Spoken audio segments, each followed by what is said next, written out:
Compte rendu, procès-verbal, rapport administratif, sommaire, bref. Votre parcours est parsemé de rapports, chers admins. Comment s'y prendre?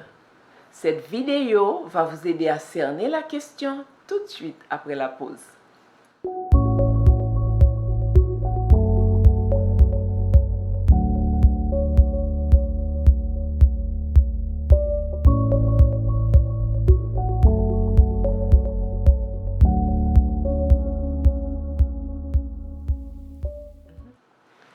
Chers amis, bonjour. Bienvenue à cette nouvelle rencontre. En tout premier lieu, j'aimerais vous remercier d'avoir pris le temps de regarder les vidéos précédentes. Et comme je vous ai dit la dernière fois, cette notion est super importante dans la vie des admins. Pour débuter, je vais définir le mot rapport. Ensuite, je verrai les différents types de rapports avec vous. Le mot rapport peut être défini comme un document écrit qui relate un fait, une action que vous avez vue ou entendue. Un rapport peut être fait de texte seulement, tandis que d'autres peut être chiffré ou bien un mélange des deux. Un rapport décrit de manière détaillée une situation ou une action dont on a été témoin. Il peut faire suite d'une recherche aussi. Ce genre de rapports font l'objet de textes avec quelques illustrations chiffrées. Pour ceux qui sont chiffrés, il y a moins de textes et plus de chiffres. Ils sont également des rapports puisque les rapports parlent d'eux-mêmes. Les intéressés n'ont qu'à analyser les chiffres pour comprendre et trouver une réponse à leurs questions. Exemple, les rapports en Excel, d'autres tableurs, les statistiques, etc. Dans votre métier d'admin, particulièrement vous les secrétaires, les rapports administratifs sont plus courants.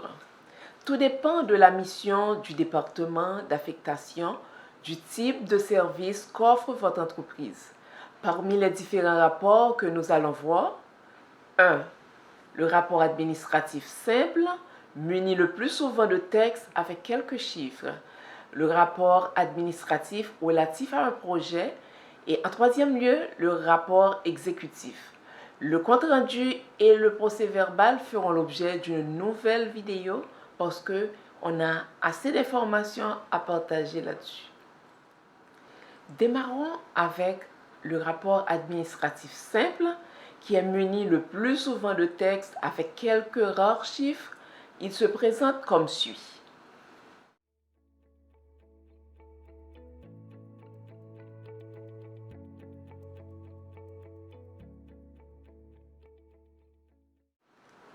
En deuxième lieu, vient la présentation de projet.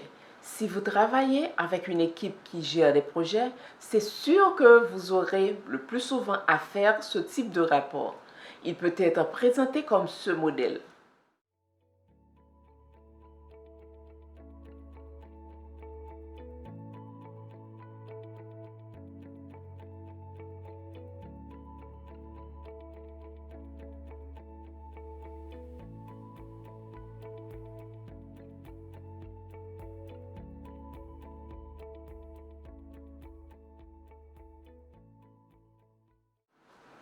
Et enfin, le rapport exécutif. C'est un rapport dans lequel vous présentez les informations les plus importantes sans entrer dans les détails. Il demande une certaine connaissance, habileté et capacité à présenter les informations de manière concise. La production ne doit pas dépasser 2 pages.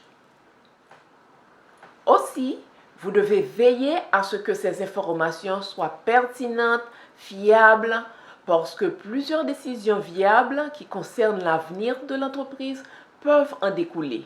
Ce type de rapport est le plus souvent destiné à la haute direction, au conseil d'administration et au comité exécutif. Voici une charpente.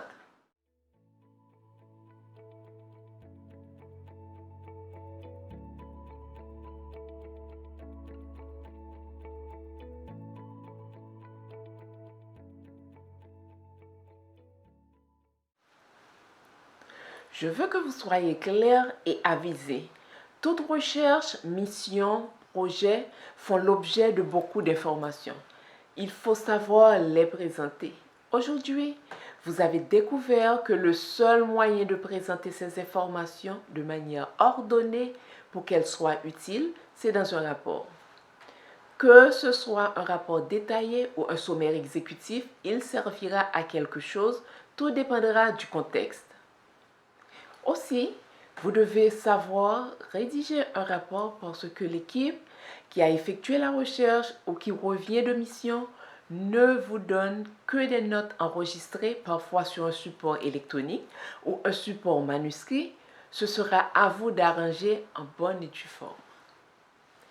Dorénavant, les rapports ne vous feront pas peur, chers amis. Vous êtes suffisamment équipés. Ici s'achève notre rencontre, mais avant de vous quitter, je reprends mon conseil habituel. Exercez-vous. N'attendez pas que vous ayez un rapport vraiment formel à soumettre pour commencer. Prenez la décision maintenant et vous verrez les résultats. Portez-vous bien. À bientôt pour la deuxième partie du chapitre.